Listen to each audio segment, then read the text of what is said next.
আসসালামু আলাইকুম। পবিত্র মাহে রমজানের শুভেচ্ছা আপনাদের সবাইকে। আলহামদুলিল্লাহ, মাহে রমজান চলে এসেছে।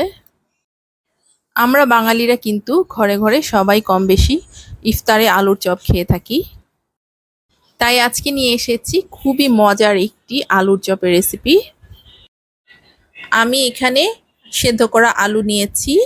আলুটাকে আমি ভালো মতো ম্যাশ করে নিয়েছি। আমি একটু বেশি কোয়ান্টিটিতে আলু নিয়েছি, যেহেতু আমি এটাকে ফ্রোজেন করব।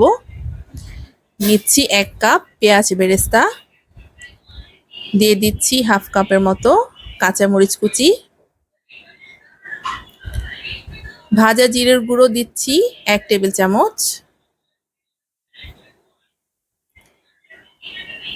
চিলি ফ্লেক্স দিচ্ছি 1 টেবিল চামচ এবং গরম মশলা গুঁড়ো দিচ্ছি 1 চা চামচ, পুদিনা পাতা দিচ্ছি 1 কাপ, লবণ দিচ্ছি স্বাদ মতো। এবার ভালো মতো মাখিয়ে নেওয়ার পালা।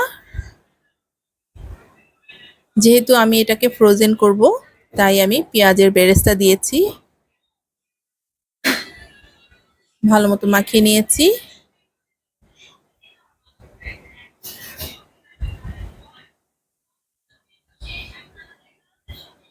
এবার হাতে একটু তেল মাখিয়ে ভালো মতন গোল গোল শেপ করে নিব।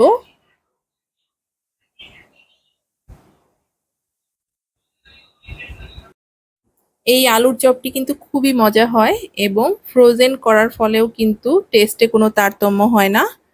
আপনারা একবার বাসায় বানিয়ে দেখলেই বুঝবেন।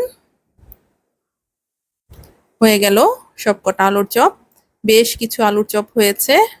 এগুলোকে আমি এখন এয়ারটাইট বক্সে ভরে এভাবে রেখে দিব এবং ভেজে নেওয়ার 15 মিনিট আগেই বের করে বেসনে ডিপ করে ভেজে নিলেই হবে। ভিডিওটি দেখার জন্য ধন্যবাদ জানাচ্ছি। আল্লাহ হাফেজ।